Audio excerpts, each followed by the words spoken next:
a moment of impulsive infidelity left me penniless, divorced, and homeless after being blackmailed by my first love. I never imagined that a fleeting thrill would cost me so dearly. Just then, the wooden door to the hotel room opened, and the first thing I saw was the woman sitting in the corner. She was my first love from high school. The first person in this world I had ever wholeheartedly given my heart to. But that was a distant memory. Now, I have a new family.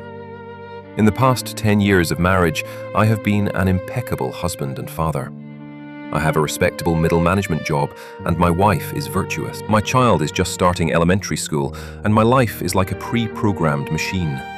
Dull, but never prone to error. But the moment I saw her face, the defenses of my reason began to crack. At the dinner party, my classmates kept raising their glasses, trying to use alcohol to awaken the youthful memories long since worn away by life. She took her glass and walked up to me, her eyes slightly red, as she recounted the hardships she had endured over the years. Under the influence of alcohol, my long-numbed heart began to race as if I had returned to that reckless age. After 3 parties, instead of calling a designated driver home, I inexplicably got into the taxi she had called.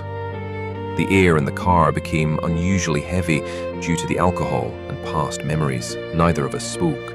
The car eventually stopped in front of a budget hotel. As I stepped into the hotel, my brain issued a brief warning, but it was quickly overwhelmed by impulse. The sound of the door closing severed the last link between me and normal life. With a 3-minute transgression, I dug a bottomless grave for my own life. The next morning, I was awakened by a piercing cell phone ring. I opened my eyes and saw her sitting by the window, unabashedly lighting a slender cigarette. In the swirling smoke, she skillfully exhaled clouds of smoke, a far cry from the youthful girl I remembered. She turned to me and told me in a nonchalant tone that she had just gotten divorced and was now raising her 3-year-old child alone. My heart skipped a beat, and an ominous premonition began to creep into my blood. Then, a text message popped up on her phone screen demanding payment for her apartment, a harbinger of trouble. She openly admitted to frequently playing mahjong and had incurred a considerable debt. I had initially thought this was just a romantic encounter, reminiscing about youth. But now, I found myself embroiled in a huge mess. I hurriedly dressed, trying to end this absurd farce. I went to the bathroom, looked at my disheveled reflection in the mirror, and felt a wave of nausea.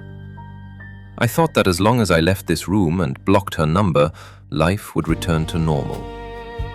I pushed open the door and fled the hotel, as if some terrifying monster was chasing me. Back home, I acted as if nothing had happened, continuing to play the perfect husband in my wife's eyes. I threw the jacket, reeking of cheap perfume, into the washing machine, trying to wash away all the evidence. But I had no idea. The devil never easily lets go of any prey that willingly comes to him. The peaceful days lasted less than a week. That afternoon, my phone received a multimedia message with a photo attached. The photo was a CCTV screenshot of her and me entering the hotel, one after the other. My brain went blank, and all the blood in my body seemed to drain away in an instant. In the message, she made her first demand: transfer 20,000 yuan to pay off gambling debts, or the photo would be sent to my wife's phone. I hid in the office hallway, my hands trembling, and dialed her number, trying to reason with her. But on the other end of the line, there was only a cold countdown. She had precisely grasped my weakness of fearing the loss of my family. Between reputation and money, I ultimately chose to compromise, transferring every penny of the money I had saved for my child's extracurricular classes into her account. The moment the transfer was completed, I thought I had averted disaster. But little did I know, this was just the beginning of a vicious cycle. Only half a month later, she again demanded 50,000 yuan, citing her child's illness. I roared angrily on the phone, accusing her of being untrustworthy. She simply chuckled and then sent a picture of my company building. The threat was clear, and fear completely overwhelmed me. I secretly used my credit card to satisfy her greed once more. In the 3rd month, she was no longer content with online extortion and came directly to my company. Through the glass door, I saw her dressed provocatively, sitting on a sofa in the lobby.